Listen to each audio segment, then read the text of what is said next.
Assalamu alaikum wa rahmatullahi wa barakatuhu.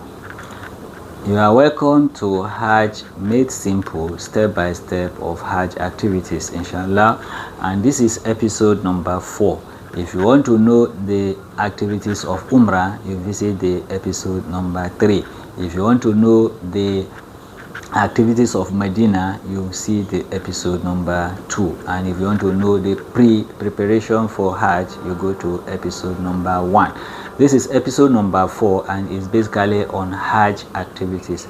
In episode number 3, we discussed that if you are from Medina, you go to Miqat, you take your ihram from Miqat, you come to Mecca, you do Umrah, you do Tawaf 7 times, you pray in Maqam Ibrahim, you go to drink Zamzam, you go to do Sa'i, you shave your hair. That is the end of Umrah, inshallah. And today we want to discuss on Hajj.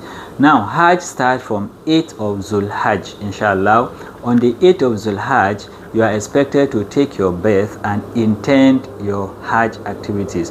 Now you put on your ihram, that is the 2 white garments that you've already bought from Medina. And for women, we said is their home clothes. Any clothes they wear that can cover all their body is their ihram.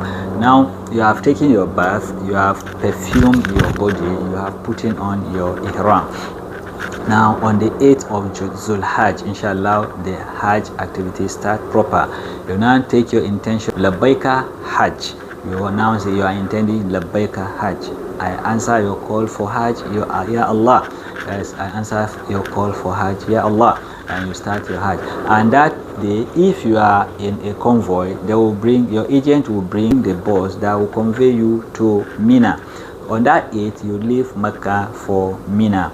And in Mina, you pray Salatul Zuhur, Salatul Asr, Salatul Maghrib, Salatul Isha, and Salatul Subh of the next day on 9. These are the prayers you observe in Mina. And that is only thing, your stay in Mina is to stay in a tent just for preparation for tomorrow's Hajj. That is on the 9th of Zul Hijjah, inshallah. So, and these salat are done qasr, that is Zuhr, Asr and Isha, you do them qasr, but Subhi and Maghrib, you do them normal prayer. You don't combine salat in Mina, you only do salat separately as the time comes in Mina, but you do them qasr, the one that are supposed to be shortened, you shorten them, inshallah. On the night of Zul Hijjah, you prepare to go for Arafat, inshallah. They will convey you people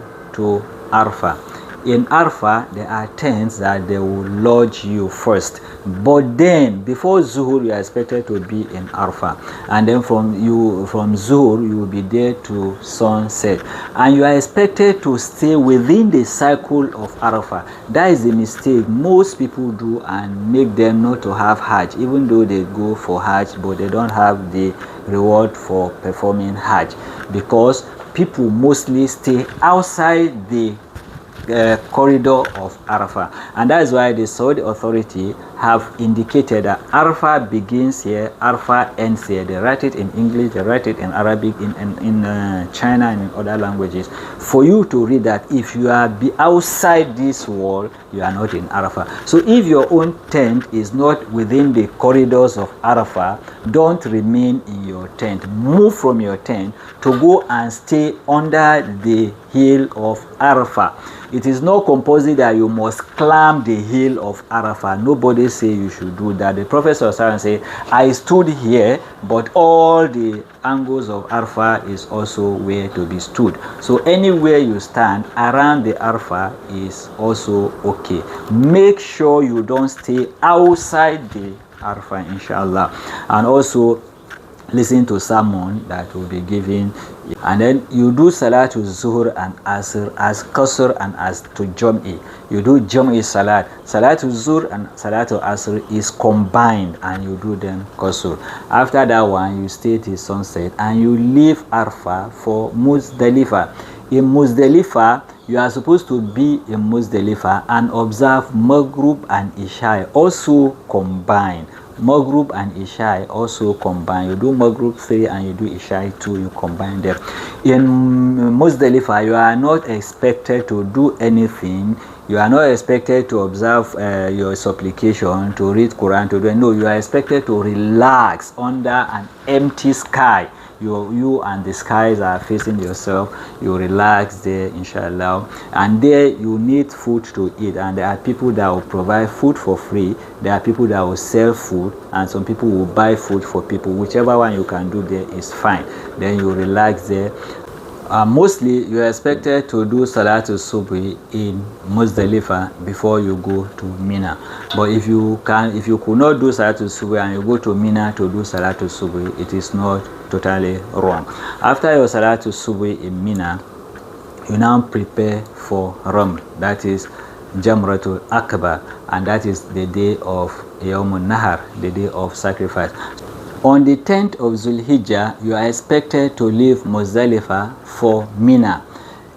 It is advisable you pray Salatul Subhi in Muzdalifah and pick your pebbles before you come to Mina. And you can also observe your Salatul Subhi in Mina. It is not totally wrong. Then in Mina, you go to Jamra, where you stone the Jamra to Aqaba with 7 pebbles. After stoning, and you are not stoning as if you are stoning the devil. You stone, I say Bismillah Allahu Akbar, you stone one. Bismillah Allahu Akbar, you stone the second one. That is how the stone is being done. After the stoning, like the stoning of Jamratul Aqaba, you move straight from there to Kaaba, where you observe your tawaf. You do your tawaf. Then you do the tawaf just like you did in Tawaful Umrah. You are now going to do Tawaful Hajj. After the 7 times, you move away and observe 2 rakah in Maqam Ibrahim. If you cannot pray in Maqam Ibrahim, you can observe your 2 rakah anywhere around the Kaaba. Then if you have opportunity to pray in Hijr Ismail, it's not also bad. From there you move to Zamzam to go and drink the water of Zamzam. You drink it to your full, like we said. Al-ma'u Zamzam lima shuriba bihi. Then from there you move to for Sa'i, between Safa and Marwa. You start from Safa, you end in Marwa 7 times. And don't forget to do what we call middle walk. You don't run, you don't rush. You don't run, you don't rush. And there are indicators in Safa, between Safa and Marwa, to indicate that one for you, inshallah. After that one, you now go to shave your hair. After shaving your hair, it means you have finished the activities of Hajj. But yet you still go back to Mina in your tent to stay and wait for the 11th day of Zulhajj. On the 11th day of Zulhajj, you still go back for Raml, that is for stoning. You now stone Jamratul Aqaba, 7 stone, Jamratul Sugra, 7 stone, Wusta, 7 stone. There are 3 Jamra that you are going to stone. You stone the first one, 7, you stone the second one, 7, you stone the third one, 7. You go back to Mina and wait for the 12th of Zulhajj. On the 12th of Zulhajj, you also go back to Mina and do the same thing like you did yesterday. After you've done that one, you have the liberty to leave Mina that day for your hotel in Mecca. Your activities of Hajj is ended. But if eventually you did not leave on the 12th of Zulhijjah and you are in Mina until 13th of Zulhijjah, you are expected to go back to and do the stoning. You stone the first one, the second one, and the third one. You are not expected to stay in Mina after the 13th of Zulhijjah. You move straight, whatever circumstances, you are leaving Mina for your hotel. The activities of Hajj is ended. You now wait for your time to leave Mecca, inshallah. And this period, you now do your buying and whatever is halal, haram for you during the Hajj becomes halal for you. Though I didn't mention the halal and the haram in this video, because the intention of this is for you to know how to do the Hajj gradually, inshallah. Maybe in another video we'll do the halal and the haram aspect of Hajj, inshallah. But for the sake of this video is your activities of Hajj, how you do them step by step and not to make mistake, inshallah. After everything is done, the day you are going to leave Mecca for your country will be announced. On that day that you are leaving, you go and do tawaf. It's called tawaf al-wada, that is tawaf of goodbye. After that tawaf, you will not remain in Mecca again. You go straight to Jeddah or to Riyadh or to Medina to go and book your flight back to your country, inshallah.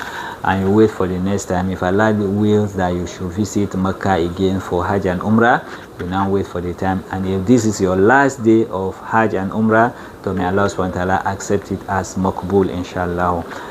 For those who are intending to go for Hajj, may Allah give them the will, the zeal and ability to go. And for those who have the will and they could not go, may Allah lift the burden for them to visit Hajj. Actually is a place to visit, and if you visit there, you will not want to stop visiting. And for those people that have visited, may Allah give them more power, ability and zeal to continue visiting, inshallah. With this I will say assalamu alaikum wa rahmatullahi wa barakatuh.